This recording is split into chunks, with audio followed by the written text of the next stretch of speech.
This is Harsh Rules, I'm Ben Harsh, and today we're going to learn to play Falling Sky. Falling Sky was released in 2016 by GMT Games and designed by Andrew Ronke and Volko Ronke. This game supports up to 4 players and takes 3 to 6 hours to play.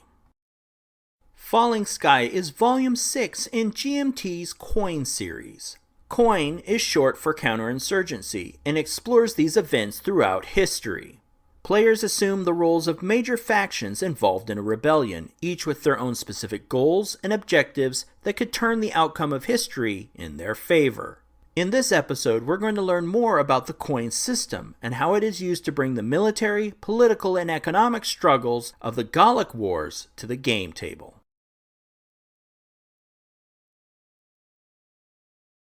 Falling Sky, the Gallic Revolt Against Caesar, is a board game where up to 4 players can assume the roles of key factions vying for power during the Gallic Wars. The Gallic Wars were a series of Roman military campaigns waged against several tribes in Gaul, the regions that today are known as France and Belgium. Rome, the red player, is led by Julius Caesar, a proconsul of the Roman Empire. Caesar's political career and personal finances are heavily invested in ensuring the Gallic regions remain subjugated under Roman rule. Rome has an uneasy alliance with the Gallic tribe called the Aedui, the blue player. The Aedui have no formal leader. Instead of rebellion, the Aedui are intent on establishing key political alliances in the region and ruling Gaul as Rome's proxy. These 2 players make up the Roman alliance. However, while it may seem like they're on the same side, each faction has their own conditions for winning the game. The opposing side's players make up the Gallic Alliance. They are the Averni, the green player. This tribe is led by Vercingetorix. His plan is to undermine Caesar's authority by eliminating Roman legions and rallying local tribes in revolt. The Belgic tribe, the gold player, are also opposed to Roman rule. Their leader is Ambiorix, whose ambition is to secure the Belgic homeland. To accomplish this, he plans to build alliances to buffer his nation from Roman influence. The Belgic tribe already have an existing alliance with their kinsmen, the Germanics, the faction in black. The Germanics are an NPC tribe that can be called on by the Belgics to aid them in their time of need. Rome's war against the Gallic tribes lasted roughly 8 years, from 58 BC to 50 BC. The Falling Sky board game presents 3 scenarios during this period. These scenarios follow the historical buildup of the conflict and dictate the length of the game. Longer scenarios allow players the greatest ability to diverge from history, while the short game heads straight into the heart of the conflict. GMT has also released an expansion, Ariovistus, that serves as a prequel to this game's events. Now, with this brief overview of Falling Sky's historical background, let's proceed with learning the game's rules.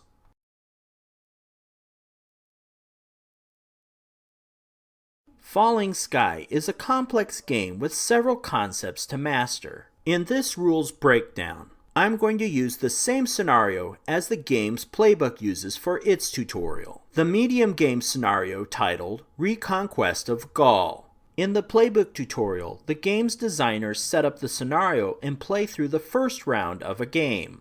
My tutorial is going to take a different tact.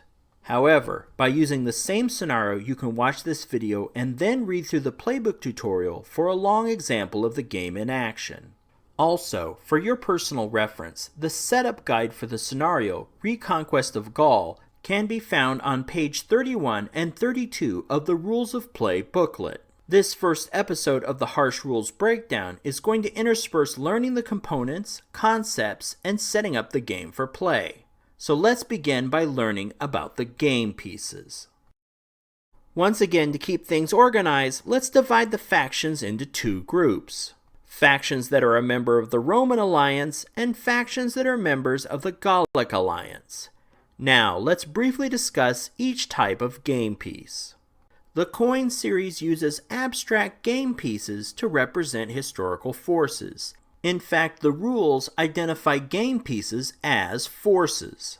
Each shape indicates a specific force type and is color-coded to the player's faction. In Falling Sky, one of the most useful game pieces is the octocylinders called warbands. The Roman player calls their game piece in this category auxilia.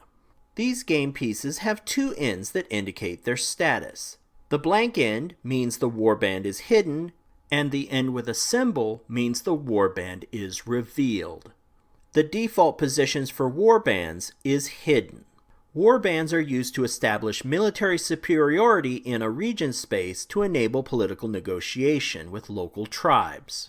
They also can be used in battle to attack and defend region spaces. The Roman player also has legions at their disposal, represented by red cubes. Legions are part of the formal Roman military assigned to Caesar by the Senate. Legions can be a blessing and a curse. While they grant additional fighting forces to the Roman player to subdue hostile tribes, their status is closely monitored by the Senate. If the red player loses too many legions in a battle, it can lead to dire political consequences and even cost them the game. The next group of game pieces is associated with controlling local tribes in region spaces. When a faction has military superiority in a region space, called control, or a powerful leader is present, allied tribe discs are placed on a tribal circle space to indicate that tribe's affiliation. Once recruited, players can then use those spaces to generate new warbands. The control of these spaces is also key for most players' victory conditions to win the game. If a tribal circle has a diamond around it, it's a city space. Cities can further be upgraded from a disc to a square, which indicates a fortified citadel. The Roman faction has a similar game piece called a fort. However, forts cannot be placed on city spaces. Instead, they can be placed in any region space outside cities or tribal circles. Citadels and forts provide essential defense benefits for players in battle. Finally, there are three leaders in the games: Julius Caesar, Vercingetorix, and Ambiorix. Leaders are powerful political figures and warriors that can negotiate with local tribes even if the faction does not have military superiority in the region. They also are very useful in battles. Keep in mind, this is just a high-level summary of each of the faction's game pieces.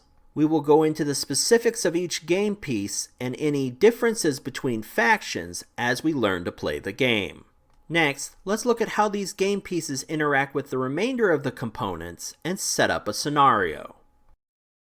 Now, let's begin setting up the game.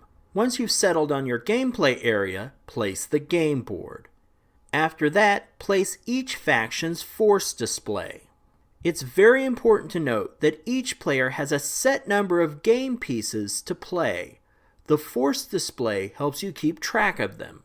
Before you begin setting up the main game board, it's essential that you inventory each faction and place their game pieces on their force display. Falling Sky comes with spare pieces in the box in case you lose one, so don't assume you can just grab what's in the box and put it on the board. Putting each faction's game pieces on their force display will make setting up the main board and playing the game much easier. Next, let's look at a couple of displays to clarify a few sections. This is the force display for the Roman player. On the left side of the display, you can see a listing of all Rome's game pieces. Just line up the exact number of pieces next to their picture. The circular spaces at the bottom of the force display indicate the number of tribal alliance discs. Place a red disc on each of these spaces. As the Roman player plays the game and places tribal alliances, you will take them off from the left side of the display. This will reveal the number of discs in play and help you reconcile which pieces are on the board for victory calculations. Now, let's look at the display for the Aedui Confederation, which is a little bit different than the others. The Aedui have less game pieces than the Romans, but there are some important sections to note here. First, you'll notice diamond spaces after the tribal circle spaces. These are for the blue squares, which are the Aedui's citadels. After that, there's the bottom row of spaces that do not have game pieces. These spaces are for tracking the Aedui's victory condition. Find a blue marker titled Other Most Allies and place it on space 7. Leave it there for now. We'll talk more about each faction's victory conditions later in the tutorial. The remainder of the force display follow these two templates. Place the exact number of game pieces as shown on the display, and once you've done that, we're ready to set up the main game board. Falling Skies game map is divided into 5 major sections. The Roman Provincia in red, Celtica in green, Britannia in blue, Belgica in gold, and Germania in black. Each of these areas is further divided into regional spaces. The inhabitants of these regions are identified by tribal circles. There are a total of 30 of these tribal circles on the game board. Players record their influence over these 30 tribes on the numbered track at the top of the game board. Tribal circles come in 2 types: normal circles and circles bordered by a diamond, which indicates a city.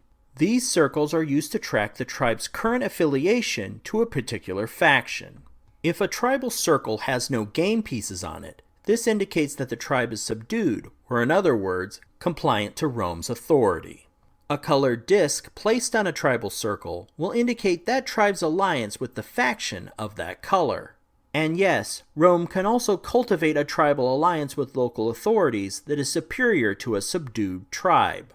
Tribal cities with allegiance to a faction can be further upgraded with defensive citadels. Rome can also build their own fortifications in the space outside the tribal circles. In each region, there is also a control space. This space keeps track of the faction with military superiority in the region. The faction with more game pieces than all other factions in the region has control. The number above the control space indicates the number of tribal circles in the region. Some regions on the game map may be considered home regions for specific factions. Home regions offer a faction their greatest level of local support in the form of rally and recruitment bonuses. Let's walk through each faction's home regions. While the Gallic region is not their homeland, Rome's base of operations are in Provincia. Provincia has a Roman recruitment icon. When the Roman player conducts a recruitment action in Provincia, they gain 1 additional auxilia there. The Averni home region is in southern Celtica. This home region has the Averni's rally icon. This means when they play the rally action, they may place one of their warbands there even if they have no ally, leader, or citadel in place. Adjacent to the Averni home region and Roman Provincia is the Aedui home region. The Aedui also have an icon that grants a rally bonus. On the northern end of the map is the Belgic region, known as Belgica. Belgica is composed of 3 home regions, and each of these home regions has a rally bonus icon that benefits the Belgic faction. Finally, on the eastern side of the map is the Germanic nation comprised of 2 home regions, each with their own rally icon. Keep these home region locations and their advantages in mind when playing the game. Now that we understand the basic layout of the land, next, we're going to set up the game board in a methodical way to learn some of the key game rules. The way a faction approaches regional conquest can be broken down into levels. Let's look at a faction's most basic level when trying to take over a region in the game. In Falling Sky, a faction's lowest level of power in a region is when they do not have control or alliances. A faction with control of a region can form alliances with local tribes, which in turn allows them to recruit new warbands and raise citadels, or in the case of Rome, recruit auxilia and build forts. Without control, a faction is merely another minority power in the region space. Therefore, in this situation, control should be the faction's primary objective. Factions vie for control by massing their forces in the region space. each of a faction's game pieces counts as 1 point of force. If a faction has more game pieces, in other words force, in a region space than the total game pieces of the other factions, then they win control. In this example, let's compare the Roman faction to other factions in a theoretical region space. The Roman faction has 5 auxilia, which means they have 5 force points. In opposition to Roman control in the region space, the Aedui have 1 warband, the Averni 2 warbands, the Belgic 1 warband, and the Germans have no warbands. Therefore, the total opposing force to the Romans are 4 warbands for a total of 4 force points. Since the Romans have 5 force points, they have control of the region. However, keep in mind, Rome's grip on this region is not assured. If another faction adds just 1 game piece, the force totals will be tied and Rome will lose control. Now, for some more examples of how this works, let's head back to the game map and place warbands to see which factions control which regions. Okay, let's set up the scenario Reconquest of Gaul. As you set up the game board, you're going to take the game pieces from the force displays we set up earlier. First, let's place game pieces in region spaces that only contain 1 faction. Since by default they will have the most game pieces, the only game pieces, they will get that faction's control marker.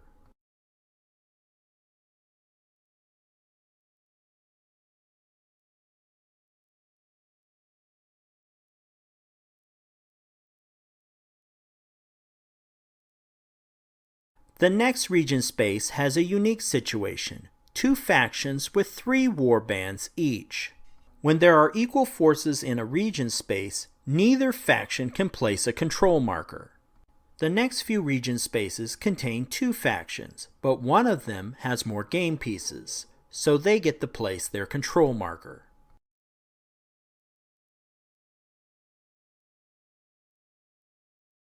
Finally, the last region space has 3 factions occupying it. This is a hotly contested region. At this point in setup, the Belgic faction has 5 game pieces, and the other factions also have 5 game pieces. Normally, this would be a stalemate with no control. However, we haven't placed all the game pieces yet, so bear with me while we work through these examples.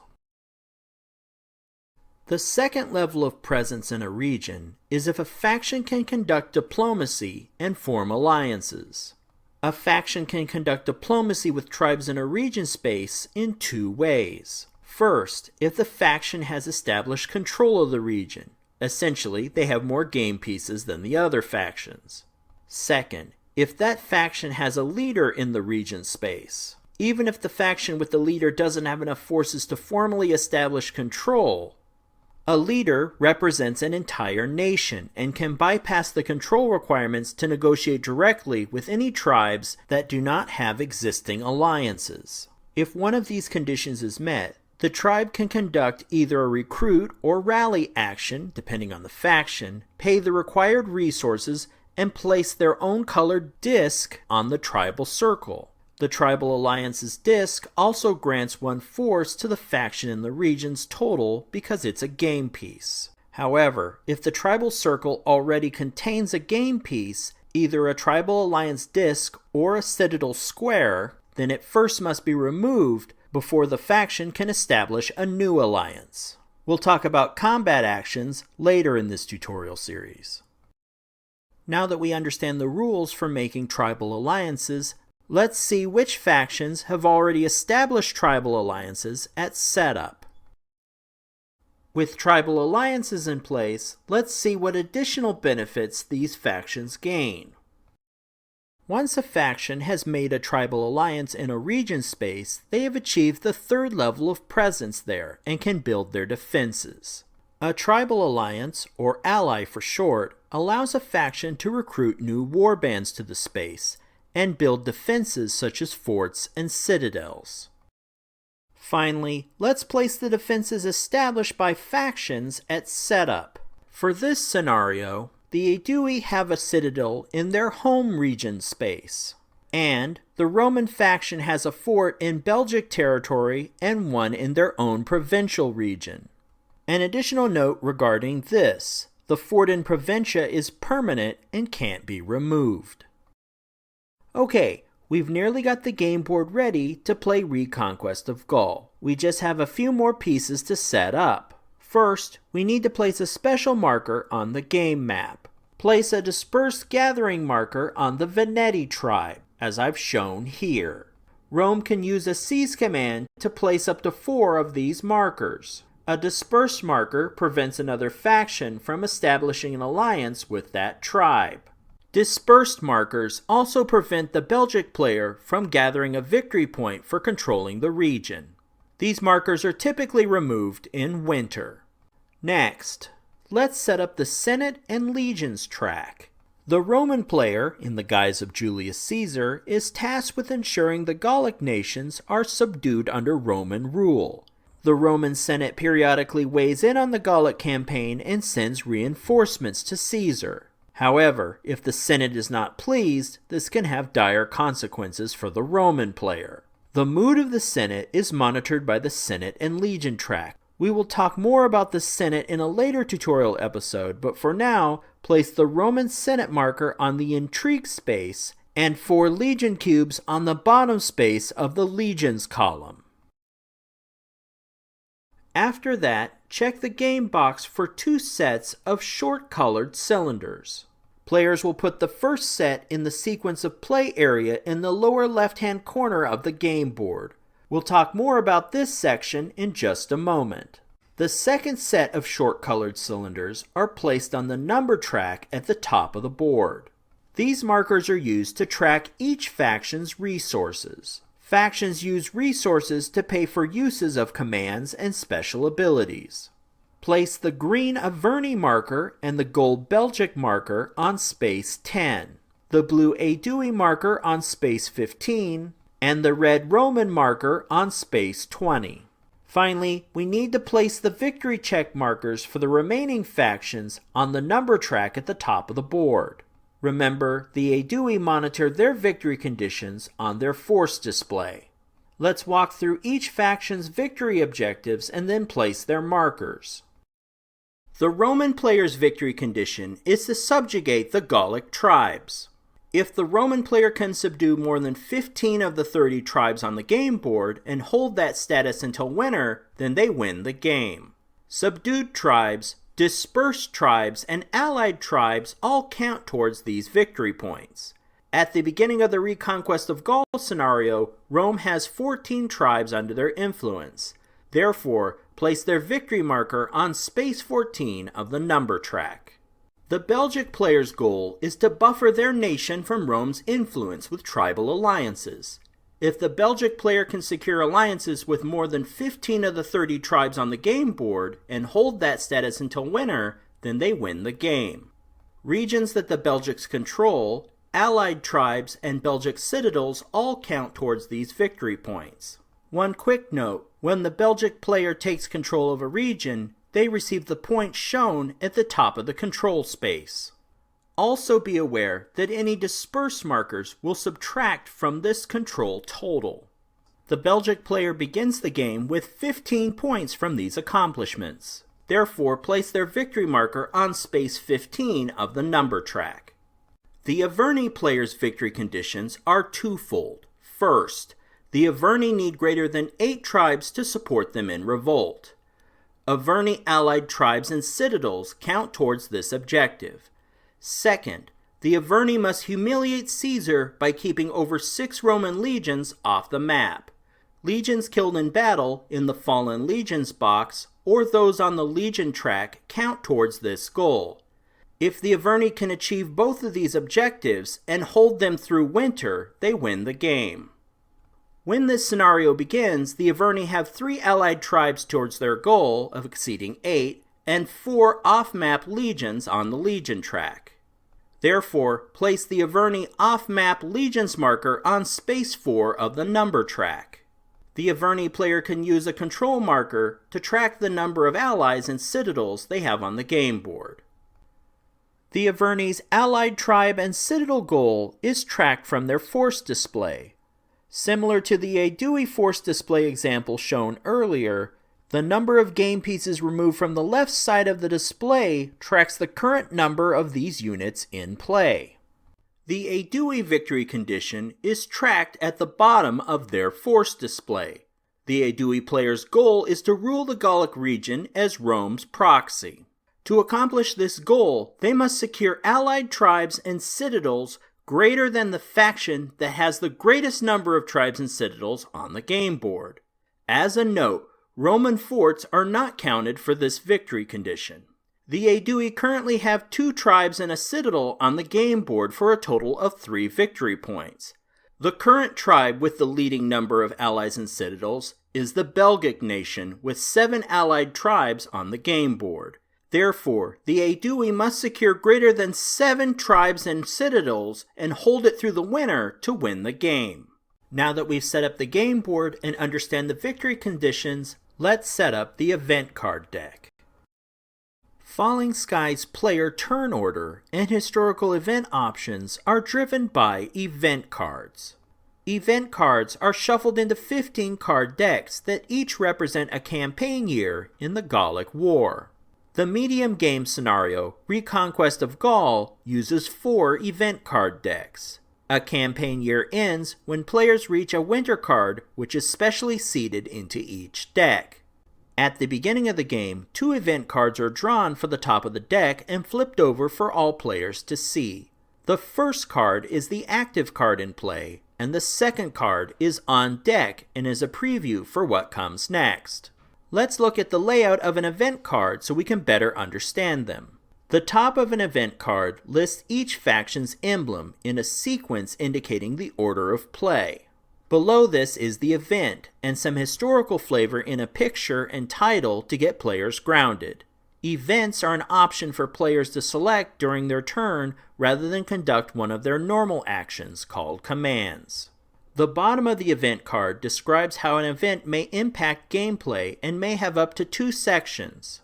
Unshaded text typically favors the Roman alliance, and shaded text benefits the Gallic alliance. Some cards may also have a capability banner. These are lasting events that may help or hurt the factions indicated. While we're on the subject, let's look at how event cards drive the player's turn. This is the sequence of play chart printed on the bottom left edge of the game board. The active event card determines the order of play. To keep things clear, each player uses a short colored cylinder representing their faction and organizes it in the eligible faction's space. For our active card in play, the Aedui faction goes first. They can choose to pass and sit out the current card in which they will receive resource points. If they pass, then the next player in the order of play takes their turn, or proceed into one of 3 flows. The Aedui faction's player can choose to enter the command-only flow. From here, they will be able to play one or more of their commands, which is their regular game actions such as move or battle. Or they can select the second flow, which enables them to play multiple commands and a special ability. Finally, they can select the third flow, which enables them to play the event off the card. Whichever path the Aedui faction's player selects, the following player must follow that flow, unless they choose to pass and sit out that card. Therefore, if the Aedui faction selects commands, the first flow, then the next faction shown at the top of the card, the Roman faction, must select the limited command. A limited command means that that faction can only play one of their regular commands once. Once both players have completed their turn, their markers are moved to the ineligible faction space. The active event card is then discarded, and the card on deck becomes the active card. A new card is then flipped over to become the next on deck. Then the cycle repeats itself. If a faction appears on the next active card in the order of play, they are skipped because they are now ineligible. Once the next 2 factions take their turn, work their way through the flow to the ineligible box, Those factions that were previously in the ineligible box are moved back to the eligible box, and thus the cycle repeats itself. This cycle will continue until the winter card appears on deck. When the winter card appears, a frost marker is placed on the currently active card. This is a reminder that players cannot conduct move commands and must prepare for winter. When the winter card becomes the active card in play, players will work their way through the winter flow boxes at the bottom of this diagram. We will cover the winter phase in a later episode in this tutorial. Essentially, it's a cleanup, scorekeeping, and special event phase. Now that you have a better understanding of the cards and the sequence of play, let's build the event card decks for this scenario, the Reconquest of Gaul. Next, we're going to build the event card deck for the Reconquest of Gaul scenario. The other game scenarios have slightly different ways of building their decks. So if you want to play those other scenarios, you'll need to go back to the rules and see how to modify this deck building process. With that said, let's build the event deck for the Reconquest of Gaul. Step 1. Sort through the event card deck and remove all 5 winner cards. Winner cards can easily be identified because they have a dark blue background. For this scenario, take 4 of the 5 winner cards, it doesn't really matter which ones because they function the same, and lay them vertically in a column as I've shown on the screen. Step 2. Take the remaining event cards in the deck and shuffle them thoroughly. Step 3. Each winner card in our column represents 1 year. Forming a row, draw and put down 3 piles of 5 event cards from the shuffled event deck. You'll do this 4 times, once for each year in the scenario. Once you're finished with this, you'll notice you have cards left over. You can place these extra cards back in the game box. You won't need them for this scenario. At this point, if you want a faster version of the scenario, you can eliminate the year 4 row and just play with a deck of 3 years worth of event cards. For this tutorial though, we're going to set up the game for a full 4 years. Step 4. For each year, shuffle the winter card into the 3rd pile. Step 5. For each year, stack pile 1 and 2 on top of pile 3.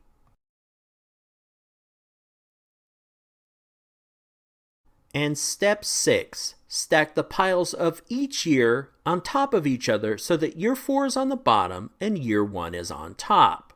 The event deck is now ready to play the game.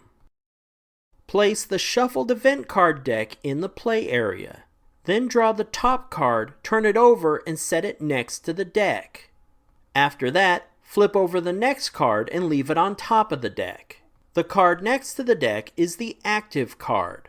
The flipped over card on top of the deck is the preview card for the next turn. In the play area beside the game board, you can also place the game's colored dice and pawns. Depending on the size of your gameplay space, you can also place markers beside the game board or just fish them out of the box as you need them. And with that, we finally have the game board set up and we're now ready to learn more about playing the game. In the next episode of this tutorial series, we will learn about each player's commands and special abilities. If you found this video helpful, please give me a like and share with your friends. To be the first notified when the next episode of Harsh Rules becomes available, please hit the bell icon for notifications. And as always, this has been Harsh for Harsh Rules. Thank you so much for watching, and I'll see you on the next video.